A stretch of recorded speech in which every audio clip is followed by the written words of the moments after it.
Welcome to NTD Newsroom. I'm Paul Graney. The Federal Reserve will announce its latest interest rate decision this afternoon. What to expect? Lower prices, higher wages, and new tax cuts. President Trump lays out what he calls a turning point for the economy as he visits Pennsylvania to launch his national tour. Eileen Higgins wins Miami's mayoral race and will become the city's first Democratic mayor in nearly 3 decades. How her win is giving Democrats a boost ahead of the midterms. A federal judge today ordering the Trump administration to temporarily end its deployment of the National Guard in Los Angeles. He said there was no obstruction of federal law. Some visitors to the U.S. could face new hurdles. Customs and Border Protection is proposing that some applicants submit up to 5 years of social media history and expanded personal data. A new development in the Jeffrey Epstein saga. A federal judge today approving the unsealing of documents from the probe and criminal prosecution of the accused sex trafficker.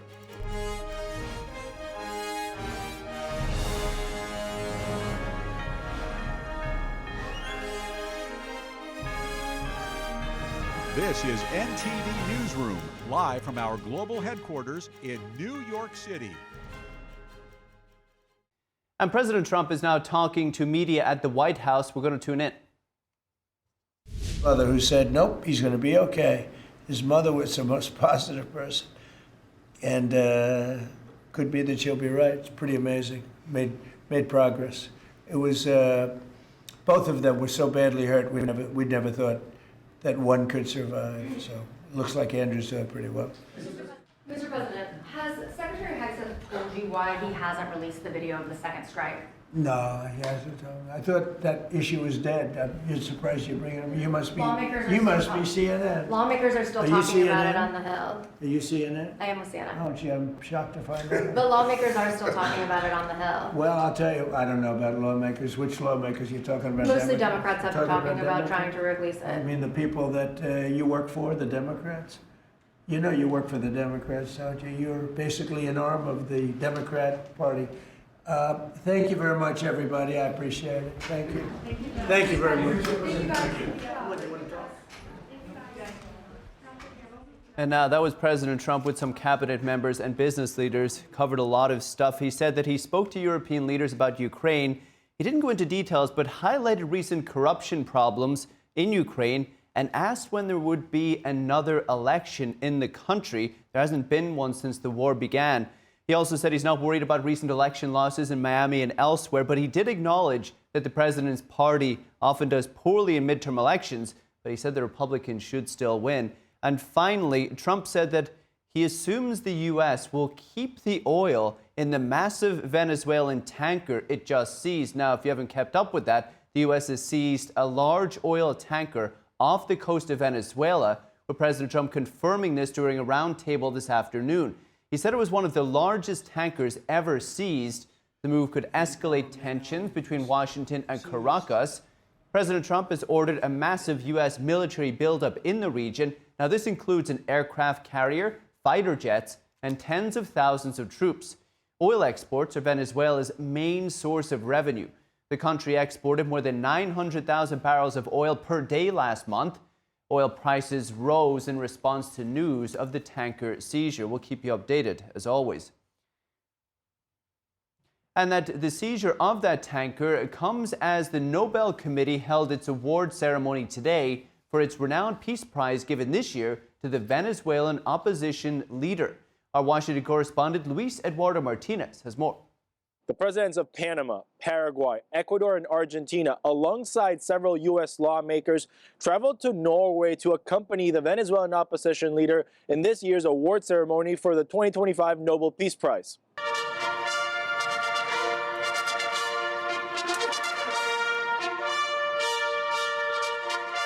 Despite much anticipation, Maria Corina Machado was not able to attend the ceremony. Her daughter, Ana Corina Sosa, received the Nobel Peace Prize on her behalf and read a speech written by Machado.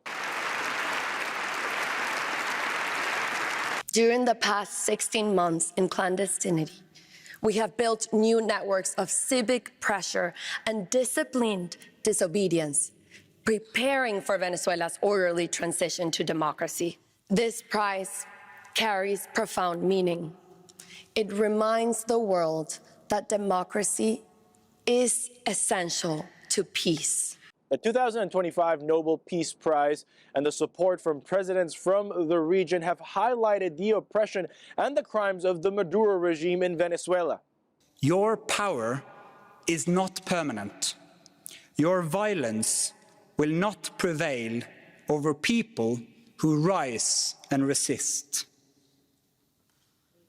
Mr. Maduro, accept the election result and step down. The Venezuelan regime, which has killed extrajudicially more than 8,000 Venezuelans in the past 6 years, criticized the Nobel Committee. La hipocresía. Poor peace, or Nobel Prize, which is awarded to a person who calls for the invasion of Venezuela, who calls for military action, and who celebrates the murder of human beings in the Caribbean Sea. During an interview earlier this week, President Trump did not rule out military interventions in Venezuela. So how far would you go to take Maduro out of office? I don't want to say that, but But you want to see him out? his days are numbered. Can you rule out an American ground invasion? I don't want to rule in or out. I don't talk about it. Maria Corina Machado has been in hiding in Venezuela for nearly 2 years as she's under threat from the regime. Security concerns did not allow her to arrive on time to the award ceremony in Oslo, but she is still expected to arrive in Norway this week. Reporting from Washington, D.C., Luis Eduardo Martinez, NTD News. And now, moving on, one more rate cut before the end of the year. The Federal Reserve has announced a slash in rates to range between 3.5 and 3.75%. With today's decision, we have lowered our policy rate 0.75 of a percentage point over our last 3 meetings. This further normalization of our policy stance should help stabilize the labor market while allowing inflation to resume its downward trend toward 2% once the effects of tariffs have passed through. Now, this was a split decision for Fed officials. They're in disagreement over which side of their dual mandate to prioritize: full employment or stable prices. Job growth this year has been unusually weak. Several officials have said the situation could get worse if they don't continue to lower rates. Other officials, though, said that the greater risk is that inflation will stay stuck above the Fed's 2% target as tariffs pack a bigger punch. In fact, there were 3 dissenting votes. This is the first time since 2019 there have been so many dissenting votes. Added pressure to the decision was a lack of key data on employment and inflation for October and November. These were delayed by the historic government shutdown. This month's meeting marks the last before Fed Chair Jerome Powell's successor will be named. His term ends in May, and President Trump says he knows whom he's going to nominate, and he plans to make the announcement early next year. And with us now is Julia Cartwright, Senior Research Fellow at the American Institute for Economic Research. Julia, great to see you as always. This is the 3rd rate cut in a row. Where are Americans likely to feel the effects? Great question. This rate cut was very much baked into markets. They're reacting slightly. The bond market, for example, the 10-year is slightly bouncing around. It's slightly going down, and that's probably going to have the biggest impact on long-term rates like mortgage rates. Much more directly, that's going to be tied to this rate cut are going to be credit card rates and car loan rates. And those are going to be likely going down just a bit. And mortgages are probably going to be less impacted, but slightly going down. So this is going to add a little bit of relief for the consumer. But the market was expecting this for just about the last month. So don't anticipate, sadly, huge rate decreases. The president has been touting lower housing rates, complaining that the mortgage rates were too high, so perhaps he'll get some relief there. Now, Julia, for many years we've been told that lower interest rates cause inflation. Is that likely to happen here? That's something that the Fed is balancing and walking this tightrope of. And as you mentioned, they're lowering rates primarily because of the job market. We haven't seen either the October or November official data from the BLS. Now, they did yesterday release their job openings and job losses report, which shows, as you mentioned, a softening labor market, precipitating the main reason why the Fed cut rates. But absolutely to your point, we see inflation at 3% and core inflation, which subtracts both volatile housing and electricity, at 3.1%, which is 50% greater than the Fed's target rate. And this doesn't mean that prices are going down, but what it means is that the rate of increase in prices has gone down. So Americans are feeling pressure in their wallets. They are looking for more discounts. Holiday numbers are actually just dollar amount at all-time highs. But if you look a little bit deeper into the data, the volume of articles that people are purchasing is actually down. They're opting for less premium products and fewer products. The price of the products is just higher, so we see those higher numbers. That's interesting. So the prices are still going up. They're just not going up as fast as they used to be. And people now, it seems from what you're saying, are substituting the premium products for something a little more budget. It's interesting. I appreciate that data. Now, Julia, if you follow the politics side of it all, if next year's elections are decided on affordability, which has become the big buzzword, what do you think Republicans want to see happen most over the next 11 months? And looking at the data, what is most likely to happen that could benefit them? Well, Trump just kicked off his affordability tour in Pennsylvania yesterday, and I think he is doing himself a giant disservice by calling it a Democratic hoax. There are some headwinds and some tailwinds on the affordability front, and I think that Republicans want Trump to focus on the headwinds that Americans are feeling in their pocketbooks. The University of Michigan Consumer Sentiment Index demonstrated that consumers are feeling slightly more optimistic this month than last month. But if you zoom out, they're actually feeling quite a bit less optimistic than they were at the beginning of the year when Trump took office. So consumers are feeling squeezed. They do not see this impact of a lot of Trump's positive rhetoric in their pocketbooks. As I mentioned, they're rolling back a lot of their spending, right? Maybe not dramatically, but we do see it in the numbers that consumers are slightly changing their behavior. Now, next year in 2026, the American economy is going to feel a lot of the subsidies of the big, beautiful bill. And also people will see tax rebates, especially on tips and overtime pay, which will give the consumer slightly more breathing room. However, it's important to keep in mind that the big, beautiful bill still includes extremely high government spending, which is just going to further add to the government debt, which is not good news for long-term interest rates. Very interesting. So you think that although the president has called it a hoax, as you pointed out, Americans in certain areas, they are feeling strain, and better to address that. Now, do you believe, you mentioned a couple of things, tariff rebate checks. The Treasury Secretary has touted that next year's tax refunds could be historically high. Outside of that, do you believe Trump's economic policy so far will result in tangibly better circumstances for people? And if you do, how long will that take to happen? Yep, great question. The Trump administration, as far as the economic impact, is a mixed bag. There are a lot of things that are positively impacting the economy, especially the deregulatory aspect of his administration. We have seen a lot of companies see that as a very welcome direction. Crypto is a perfect example of this, and Trump is leading the world in crypto regulation and from a very deregulatory and very open stance. Now, his tariff policies are giving consumers and companies a lot of uncertainty.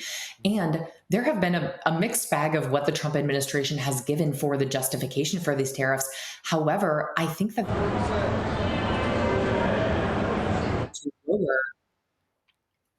when the Trump administration actually decided to lower tariffs on coffee, for example. So they're admitting that the increase in these tariffs do actually increase prices. So those are two big things. The tariff rebate checks, I think, are somewhat of a boondoggle. I think what's more important is to say that we are not going to have these aggressive tariffs on various products that the consumer is paying for initially, and then we can just skip the rebate checks. But there's a lot going on in the Trump administration, some positive and some negative for the economy. I felt one interesting data point that came out recently was the volume of imports in the recent reading has fallen a lot, which indicates that maybe Americans may be buying more Made in America products, which may ultimately, however long it takes, Julia, start to show up in people's paychecks. We'll have to wait and see. That's Julia Cartwright with AIER. Appreciate it. Thank you, Julia. Thank you for having me. And the president hits the road, making his case on affordability. Speaking to an energetic crowd in Pennsylvania yesterday, President Trump said his administration is driving down the cost of living nationwide. NTD's Daniel Monahan has the key takeaways. Thousands braved freezing temperatures, standing in a line that wrapped around the Mount Airy Casino and Resort in Mount Pocono. An overflow room had to be opened after the main ballroom filled to capacity. The president told the crowd that his administration is bringing prices down rapidly. And I have no higher priority than making America affordable again. That's what we're going to do. And again, they caused the high prices and we're bringing them down. It's a simple message. He pointed to groceries, including butter, eggs, fruit, pasta, and rice, as well as gasoline. We're right now drilling more oil than we've ever done ever before. Prices are way down.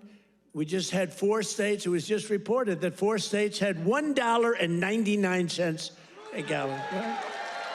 The White House says deregulation is also helping lower costs by removing Biden-era climate-related restrictions, saving Americans $180 billion collectively, averaging about $2,100 for a family of 4. We have more oil and gas than any country anywhere in the world. Is that right? And they want us to go to batteries. Let's go to batteries. We don't have battery content. So let's go to batteries. Trump also said coal mining is up by 2.4 million tons a month and that steel production is rebounding. We're building steel mills all over the country, and U.S. Steel is coming back at a level never thought possible before. The president touted rising real wages under his administration. Under Biden, real wages plummeted by $3,000 a year. Under Trump, the typical factory worker has already seen their wages increase by more than $1,300, and that's in just a few months. And for construction workers, it's $1,800 up versus $3,500 down. He described efforts to tame inflation, which surged during the pandemic and under President Biden to as high as 9.1%. The Bureau of Labor Statistics puts the current rate at 2.7%. Trump also highlighted declining mortgage rates, though he urged Federal Reserve Chair Jerome Powell to lower interest rates further. Looking ahead, the president says more relief is on the way. Tax cuts in the One Big Beautiful Bill Act, he noted, will reduce tax on tips, overtime, and Social Security benefits. The law is projected to boost tax refunds by roughly $1,000 per filer. Daniel Monahan, NTD News. A federal judge today ordering that the Trump administration temporarily end its deployment of the National Guard in Los Angeles and return control of the Guard to the state of California. In a lengthy written order, Judge Charles Breyer decided there was no evidence that federal law was being obstructed in Los Angeles. The judge rejected the Justice Department's argument that since the initial deployment was lawful, the court could not review subsequent redeployments of those troops. Breyer said the president's power to call up the National Guard for federal service is not an exclusive power and that it can be checked by a judge. Governor Newsom had argued that 2 subsequent 90-day deployments, which extended the presence of the 30 guards until February 2nd, 2026, were unjustified. Breyer agreed. The judge declined to grant Newsom's request that all future federalizations of troops be automatically blocked and instructed him to challenge any future deployments in court. And the Trump administration is changing lanes into a trucking industry crackdown. Here's more. In a post on X this morning, Transportation Secretary Sean Duffy said 9,500 truck drivers have been pulled off the road for not speaking English. President Trump issued an executive order this spring calling for common sense rules of the road for U.S. truckers. The DOT followed up with new guidelines prompting inspectors to pull drivers who didn't speak enough English. And Secretary Duffy tried to limit commercial driver's licenses for foreign-born applicants, but a federal court has paused that initiative. We'll be keeping you updated. And some visitors to the U.S. could experience a new hurdle, a new CBP proposal which would require applicants from countries in the visa waiver program to disclose up to 5 years of social media history. The condition would apply to those using the Electronic System for Travel Authorization, or ESTA. The plan would also collect additional data when available. That includes phone numbers used in the past 5 years, email addresses from the last decade, and would also require several biometric identifiers such as facial, fingerprint, and DNA and iris information. Applicants would be further asked to provide details about family members, and the proposal is up for a 60-day public comment period. ESTA allows travelers from nations to visit the U.S. for up to 90 days. Some immigration attorneys warn that the expanded requirements could discourage travel and online expression. And now an update on the surviving National Guardsman, one of 2 who were shot in D.C. while on patrol.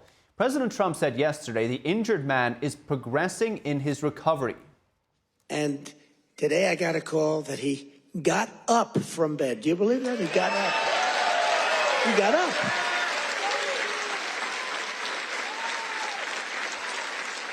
Now, he didn't speak. He's not ready for that yet. He got hit in the head. But he got up, and boy, they're so happy. It's amazing. And the care that they've given him at the hospital, and the generals that have been there, the military that's been there, it's amazing. Now, Guardsman Andy Wolf's mom posted online that her son had brought a plastic cup to his mouth to drink and was breathing without a ventilator. Wolf and Guardsman Sarah Beckstrom were ambushed as they patrolled a subway station 3 blocks from the White House on November 26th. Beckstrom died from her injuries the next day. A 29-year-old Afghan national has been charged with the murder. He's pleaded not guilty. He was also shot during the confrontation. Now, the Justice Department is suing Minneapolis Public Schools for what it says is racial discrimination against teachers. The department's Civil Rights Division filed a lawsuit against the school district. The DOJ pointed to the district's collective bargaining agreement with a teachers' union. According to the lawsuit, the agreement favors teachers who are members of, quote, an underrepresented population. The DOJ accuses Minneapolis Public Schools of seeking to increase staffing of Black, Indigenous, and people of color to at least 40% by 2026. The suit also alleges that the district awards benefits and conditions to members of a third-party organization called Black Men Teach Fellows. The DOJ says those terms are not offered to female or non-Black teachers. In bringing the suit, Attorney General Pam Bondi said, quote, discrimination is unacceptable in all forms, especially when it comes to hiring decisions. And the Department of Homeland Security is announcing a first-of-its-kind task force in New York State. Officials say it will use a whole-of-government approach to make communities safe. The mission of the HSTF is to identify and target for prosecution transnational criminal organizations engaged in diverse criminal schemes involving a myriad of federal violations both within the United States and throughout the world. Violations include, but are not limited to, drug trafficking, money laundering, weapons trafficking, human trafficking, homicide, extortion, kidnapping, and other TCO-related violations where there is or may be a federal investigative interest. The decision comes after President Trump in October announced the establishment of Homeland Security task forces around the country. The New York task force will be co-led by Homeland Security Investigations and the FBI while collaborating with local law enforcement. Authorities say this task force will serve as a model for protecting the homeland from evolving threats presented by transnational organized crime. Today's announcement of our whole-of-government commitment to Homeland Security is, at its core, about public safety for all New Yorkers. New Yorkers want public safety. They want our parks, schools, subways, and streets to be both safe places and places that feel safe for our families, our children, and our visitors. At the Southern District, across the Justice Department, and across law enforcement, with our federal and state partners, we hear what New Yorkers want, and we are laser focused on delivering it for them. Law enforcement officials say that crime is down because of hardworking officers, but it's still way above where it should be, particularly for the most vulnerable people in New York. They say they are fully committed to prosecuting those that threaten public safety. Welcome back. I'm Paul Greeny. Democrat Eileen Higgins will be Miami's next mayor after a decisive win in a runoff election. She'll become the city's first Democratic mayor in nearly 30 years. The race was called within minutes of polls closing yesterday, with Higgins having a nearly 20-point lead over Republican Emilio Gonzalez. He's a former city manager who was backed by President Trump. Gonzalez called Higgins last night to concede and thanked supporters gathered for his watch party. The race was officially nonpartisan, and both candidates focused on affordability, corruption, and cutting spending. Higgins' win is now drawing national attention ahead of the 2026 midterms as Democrats look to build momentum in Florida. And with us now is Angie Wong, Miami Republican committeewoman and political columnist, and Mike Leon, host of the Can We Please Talk podcast and director of strategy at the Free and Equal Elections Foundation. Both of you, good afternoon. Thanks for joining us as always. Mike, you're down there in the greater Miami area. What do you put this win down to? Well, first off, good to see everybody. I think there's a couple of things here. I think first, we're overanalyzing a 25 race and trying to think about what it'll tell us for 2026. And I'll echo this here, and I've echoed it on other shows.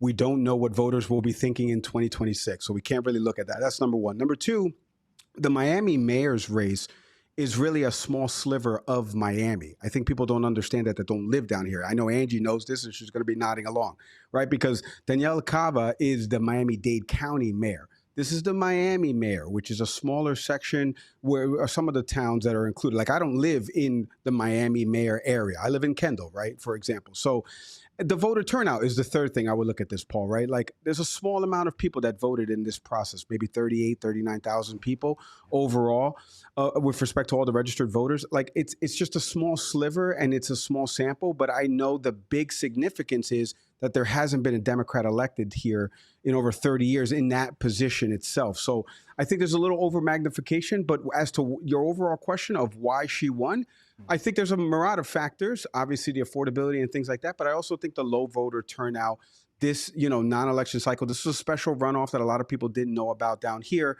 And I think those factors kind of contributed in terms of the low voter turnout and her able to win this race. Angie, I'm sure you're glad to hear Mike Leon downplaying this a little bit, being on the Republican side. But like he said, city will have its first Democratic mayor in 30 years. What happened to the Republicans this time? Yeah, and congratulations to Eileen Higgins. She won this fair and square. Mike is absolutely right. This is a special election. In fact, 3/4 of the city of Miami pretty much didn't even know there was an election happening. The turnout was so low. We expected that. We knew that only super voters would really come out for a race like this because of messaging. There was no urgency to actually get out and vote. Not like we saw in 2024 in November. There was absolutely no rage voting, and Trump wasn't on the ticket. So all those factors definitely came into play yesterday. Remember, the percentages don't matter here because the turnout was so low. Mike is right. Under 40,000 voters actually came out to give Eileen the win. And I think that's where, I'm sure the RNC is doing a bit of soul searching today because we were down by 5,000 votes. That's one high-rise building here in downtown Miami, if we just turned it out, that we could have made up and closed that gap. So I'm sure there's a lot of soul searching, but I'm happy to see it because this prepares us way better for the midterm elections next year. And now that we know what the problem areas are, I really do hope that leadership will take care of this and hopefully close the gap for 2026. Always positive. Mike, I'll be honest. I was surprised to hear that Miami has had a Republican mayor for so long. These big metro areas usually blue. What did allow Republicans to perform so well there until now? Yeah, well, I mean, there's a couple things, and Angie knows this, and my face will tell it, is that it's a Spanish-speaking community, right? Obviously, we have a lot of Cubans that have come here 90 miles away from, obviously Key West, not from Miami, but a lot of Cubans end up settling in this area. And obviously, you have a lot of Venezuelans that live in the greater Doral area outside of Miami. So there's a lot of Hispanics that are, in this community. The buzzwords and phrases around socialism and communism, the conflation of these terms, we can get into that as well. A lot of that stuff is the reason why there's more registered Republicans, in my opinion, in Miami as opposed to Democrats. It's not by a lot. And a lot of people are actually registered independents. Of the 1.2.5 million voters or so, the independent part of this is starting to catch up. It's almost looking, to be honest with you, Paul, a little bit like Arizona with respect to Republicans, Democrats, and registered independents. But in terms of, is that a shock? I think the bigger shock to what Angie was saying before was you saw the numbers from 2016, 20, and 24 starting to trend a little bit more, especially in Dade County, a little bit in Broward as you go further up in Palm Beach, going towards red and to Donald Trump in 24. This is a little bit of a shift. Again, a low voter turnout, a low sample size. Like Angie said, one high rise. That's very funny, Angie. One high rise in Miami, and probably Republicans could have won that. But it is a small sample. And I think a lot of people are maybe trying to say, whoa, this could be a bigger shift, right? Maybe we start to see that more of the blue pockets turn out in Florida, and Florida's back in play. I wouldn't go that far. This is such a smaller race. But to answer your question, Paul, it's not that shocking if you live down here to see a city like of Miami actually be red with respect to that race. Mike, a lot of interesting points. I want to get back to this socialist label in just a moment, but I want to touch on something else you brought up. Angie, it is true over 70% of Miami residents identify as Hispanic. That's significant voter block. Some have put Higgins' win down to Trump's aggressive immigration policy. What are you hearing or seeing on that? Well, I'm hearing from the left, especially lefty media, that this is rejection by the Latino community on Trump and his policies. But that's not what the maps are actually telling me. When you actually pull out a map, a victory map of yesterday's election, well, all of West Miami from Little Havana on to West Miami voted red. So they voted for the Trump-endorsed candidate, Emilio Gonzalez. Whereas the coastal areas where people like me from New York moved to and migrated from, that is completely solid blue, except for one little blip in Brickell where we turned that one red. But so, what I'm seeing is basically all the trends since the COVID years. You have a lot of Northerners moving to the coastal areas, seeking refuge in Florida. Unfortunately, they brought a lot of their policies and their voting with them. But then all the Latino communities did remain red, if not reddish. So I don't believe that the narrative that Latinos went in the other direction and started voting Democrat again. I don't actually see the data that supports that narrative that I've been seeing all over the headlines today. So that's a good thing. I don't think, I did say earlier, this could be a bellwether for the midterms, but quite honestly, the trends are kind of similar to November 2024 from my early reviews of the data. It hasn't changed all that much, but still a lot of work to do between now and November 2026. Interesting analysis breaking down the various areas within Miami there, Angie. Thank you. Michael, I want to circle back to something you brought up. Some are describing the winner, Higgins, as a socialist. They say her win and Mamdani's win in New York are a sign that the progressive wing of the Democratic Party isn't going away anytime soon. How do you see it? Well, it's a great question. I don't know Eileen Higgins that well. Obviously, she's been working in Miami politics since 2018 or so. And obviously, she's a transplant. She's not from here. She's from New Mexico. She's got the label of La Gringa, as everyone has called her here. That just means the white person for people out there that don't speak Spanish. But in terms of is it a symbolic shift with respect to her and Mamdani? I got to be honest, as somebody who has seen Mamdani speak in person and has met him, and then somebody who has kind of seen Eileen Higgins, these two things couldn't be further from each other. Whether or not it's policy driven in terms of the two of them, I think there's a different aspect right now that the Democratic Party, I think, is starting to move towards. And that's more of the celebrity angle. Forget Eileen Higgins just for a second.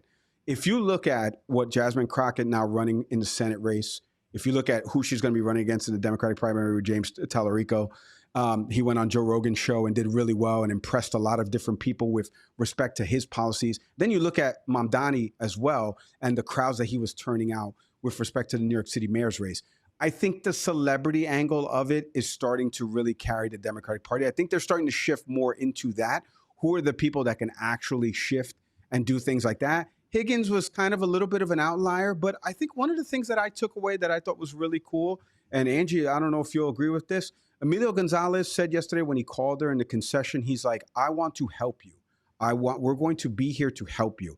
And I think that that is something that I would love for American politics in general to take away is that we are conceding races when the races are over and the numbers don't bear in your favor, but also the secondary part, we all want to win together. We should all want to win together. So how do we do that and how do we move things going forward? Fantastic analysis from both of you guys. We appreciate you as always. Angie Wong and Mike Leon, thank you both. Thank you. Thank you, guys.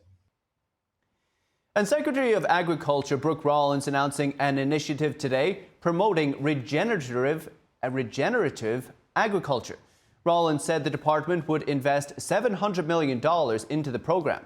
Protecting and improving the health of our soil is critical, not only for the future viability of farmland, but to the future success of American farmers. In order to continue to be the most productive and most efficient growers in the world, we must protect our topsoil from unnecessary erosion and boost the microbiome of the soil. Rollins said the program would prioritize American farmers as part of the Make America Healthy Again agenda. The Agriculture Secretary added that the initiative will support access to domestically grown whole foods. Rollins called whole foods critical to addressing the chronic disease crisis nationwide. She added that the Office of Urban Agriculture and Innovative Production would extend regenerative priorities into cities and urban areas. And a federal judge in Manhattan today ordered the public release of records from a grand jury investigation into Jeffrey Epstein. The decision reverses the judge's denial of an August DOJ request to unseal the grand jury materials. At that time, Richard Berman, the judge, cited possible threats to victims' safety and privacy, but now he stated that the release is warranted because of the Epstein Files Transparency Act, which President Trump signed into law last month. Berman's order comes one day after another judge granted a similar request in the case of Ghislaine Maxwell, who is in prison for sex trafficking underage girls with Epstein. And an NTD original film called Adversity, Stories of Critical Race Theory, looks into the debate surrounding DEI and education in schools and universities.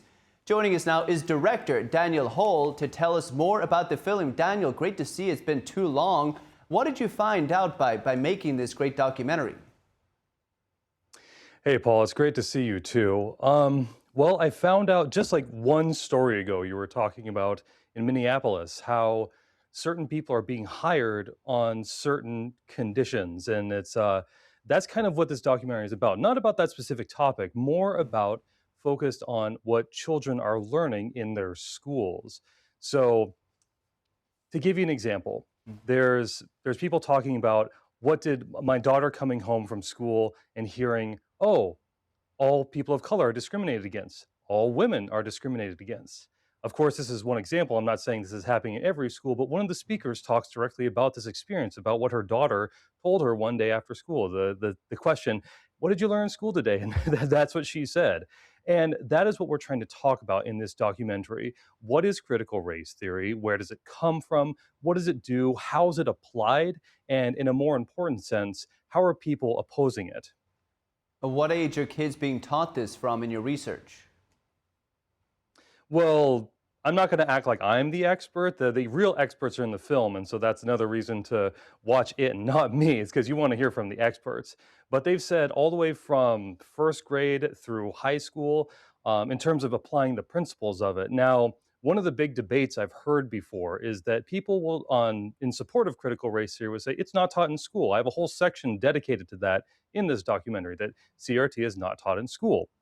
And yes, technically that phrase is correct, because as an academic study, as a class, it is taught in universities. It is something tied to legal studies. That's what it grew out of. And I go into the entire origin of where it came from in the documentary. But it's the before it became critical race theory, it did have a legal background. And, legal stuff is generally tied to law schools and universities.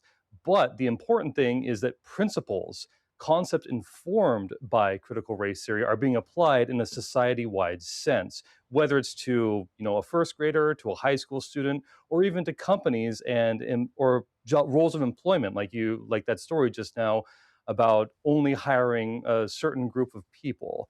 These are the sort of things that I want to talk about and you could say even expose in this documentary. So you mentioned the legal profession, etc. Where did critical race theory originate from? Yes, so if you really want to track critical race theory back to its roots, I'll go as far back as I can go. It originated from theories from Karl Marx and Friedrich Engels. So you could say it has a Marxist origin. It developed into a place, or it was developed by scholars at a place called the Frankfurt School in Germany. Those ideas informed or created something called critical theory that later developed into something called critical legal theory, which was developed in the United States, the legal sense I was talking about, and from that developed critical race theory. So, but to really cut to the chase, the origins are indeed from the theories of Karl Marx. Incredible. Daniel, I know you have a wide interest in a bunch of different topics, very well informed across the spectrum. What inspired you to make this particular film? So that's sort of a two-pronged answer. The first reason was, well, it was convenience. The things I was doing at that time, the team I was working with, led me to meet some of the people who you see in this documentary. And in our conversations, they ultimately led to discussions of their kids and critical race theory and its prevalence in education.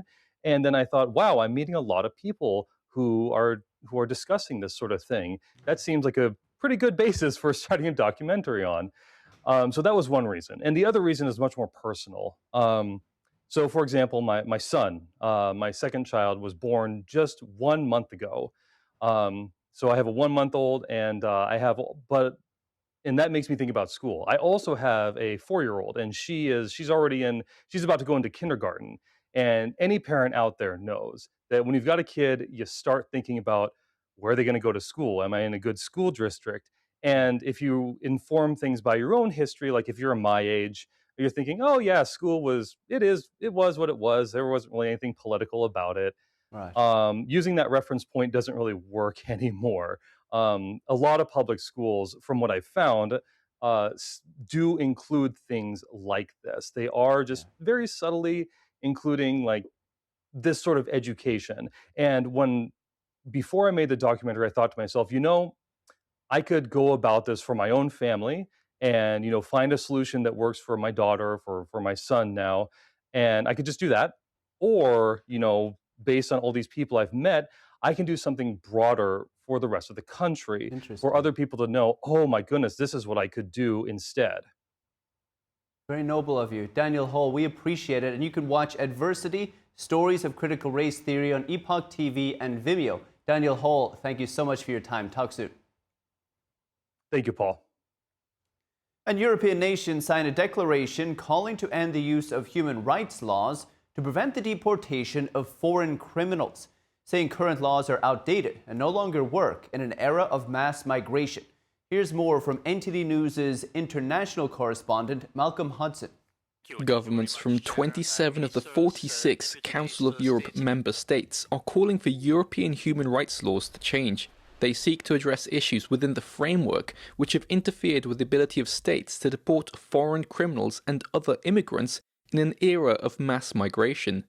Council of Europe Justice Ministers promised further discussions on reforms. Council of Europe General Secretary Elaine Berset said this is an important first step. Some are asking a simple question. Is an instrument born in the 1950s still fit for 21st century challenges? In 2022, the first planned flight carrying deportees from the UK to Rwanda was blocked by an injunction from the European Court of Human Rights. This overruled a judgment by the UK's Supreme Court. British Deputy Prime Minister and Justice Secretary David Lammy said countries must be able to remove foreign criminals, and that rights such as family life and protection from inhumane and degrading treatment should not be stretched to block deportations. In one UK case, an Albanian criminal's deportation was blocked partly because his son will not eat foreign chicken nuggets. Ministers have also expressed their concerns regarding the unprecedented challenges posed by migration and the serious questions governments face in maintaining societies that deliver for citizens. The summit's conclusions call for recommendations on tackling migrant trafficking, a new committee on migration challenges, and a declaration affirming members' commitments to the rights of migrants, including foreign offenders. It is expected to be signed in Moldova in May. Malcolm Hudson, NTD News. And Secretary of War Pete Hegseth meeting with his counterparts from the UK and Australia. Hegseth praised the alliance between the three nations. A continued commitment to a pragmatic, practical application of hard power between our countries that reflect peace through strength and also hard power, real capabilities that demonstrate a deterrent effect that we all want. We may lead our departments of war, ministers of defense, but our goal is peace on behalf of the American people, the Australian people, and the UK, and we pursue that together on behalf of our leadership. All three officials offered condolences to the family of a UK service member killed in Ukraine. The UK's Keir Starmer said the paratrooper was killed away from the front lines while observing Ukrainian forces test new defense capability. Hegseth also said the relationships between the three nations are strong and that President Trump likes countries that, quote, step up. And the U.S. Navy says it's recovered two aircraft that crashed into the South China Sea while flying off the USS Nimitz in October. An unmanned system was used to lift both the fighter jet and helicopter out of the water. No official cause was given for the crashes, which occurred within 30 minutes of each other during routine operations. All crew members were rescued. The Navy says it was crucial to recover the wreckage because it contained U.S. intelligence info, which could be detrimental if it fell into the wrong hands. China asserts ownership over almost all of the South China Sea in defiance of an international court ruling. And the U.S. is doubling down on its alliance with Japan following the country's escalating tensions with the Chinese Communist Party. Japan is flagging joint drills by China and Russia involving bombers near its airspace, calling them a show of force against the country. NTD's Melina Weisskopf reports. Japan says it has grave concerns about Russian bombers joining Chinese bombers in joint patrols near Japanese airspace. The repeated joint bomber flights by both countries signify an expansion and intensification of activities around our nation, and we cannot but view them as a show of force against Japan. The incident follows a string of dangerous encounters. Over the weekend, Japan said it responded to an airspace violation. A Chinese aircraft carrier aimed its radar at Japanese planes. The Chinese side conducted intermittent radar lock-on for approximately 30 minutes. We will continue to strongly demand that the Chinese side prevent any recurrence of such dangerous actions. The U.S. has since doubled down on its alliance. The U.S. State Department stating, China's actions were not conducive to regional peace and stability. Our commitment to our ally, Japan, is unwavering, and we are in close contact on this and other issues. The rising tensions comes after Japan's prime minister last month doubled down on support for Taiwan. In the case of a Chinese attack on Taiwan, the prime minister said it could trigger a potential military response from Tokyo. Beijing has already retaliated against Japan economically. The CCP has encouraged Chinese tourists against traveling to Japan, canceling more than 40% of Japan-bound flights scheduled from China. Reporting from Washington, D.C., Melina Weisskopf, NTD News. Forced organ harvesting, forced labor, and overseas repression. These are among the Chinese regime's human rights abuses highlighted by U.S. government agency. Congressional Executive Commission on China released its annual report today on China's human rights record called Promises Made, Promises Broken. It highlights human rights abuses, including the expansion of forced labor, systemic repression of religious and ethnic communities such as Falun Gong, Uyghurs, and Christians, and mass censorship. The year's report also dedicates a section on overseas abuses, such as harassments of rights advocates outside of China's borders, including here in America. The report concludes that the CCP's human rights violations are part of a global strategy to intimidate and censor people on U.S. soil. It recommends several actions for government leaders, such as restricting organ tourism, supporting victims, and developing a whole-of-government strategy against transnational repression. A new exhibition in Bologna details the life and career of Michelangelo. Rare sculptures, drawings, and original letters by the Italian master highlight the artist's connection to the city. NTD's Andrew Thomas has the details. In the galleries of Palazzo Fava, the Madonna of the Stairs, Michelangelo carved the piece in 1491 when he was still a teenager. Study on a draped figure hangs nearby. The new exhibition is entitled Michelangelo in Bologna. The exhibition aims to be very narrative because these are like two stories from the same biography, that of Michelangelo, which is rich, varied, and long, having lived to the age of 89. So we find him as a young debutante and relatively serene in this first year in Bologna. We find him, however, much more tired and tormented as a 30-year-old. The first part of the exhibition focuses on Michelangelo's arrival in Bologna in 1494. He arrived in the city at only 20 years old, fleeing political instability in Florence. At the time, he was commissioned for 3 statues for the Ark of San Domenico and the Basilica of San Domenico. An experience in Bologna born of trauma, the fear that the different political regime was hostile and dangerous to him. However, it soon became a work experience when Aldrovandi secured for him what was perhaps the most prestigious commission possible for a young sculptor in Bologna. The exhibition moves to Michelangelo's work from 1506 to 1508. By that time, he was already an established sculptor. The second stay is important because he must regain the favor of Pope Julius II. There had been a disagreement between the two of them. Michelangelo suddenly left Rome because of how he had been treated by the pontiff. And at this point, in the end, Julius II called him to Bologna, recently conquered by his army. The exhibition also includes correspondence between Michelangelo and his brother Buonarrota in Florence. The letter provides a glimpse into the artist's daily life, struggles, and aspirations. The exhibition, Michelangelo and Bologna, runs at Palazzo Fava until February 15, 2026. Andrew Thomas, NTD News. And staying in Italy, UNESCO has recognized Italy's national cuisine as intangible cultural heritage. The UN's formal recognition honors the culture's cooking tradition. Italy made the list after a UNESCO meeting in New Delhi. The Hindu festival of Diwali and the swimming pool culture in Iceland also earned recognition. Italian Prime Minister Giorgia Meloni said in a statement, quote, "This is a distinction that can only make us proud." Industry groups hope that the UNESCO recognition will boost tourism as well.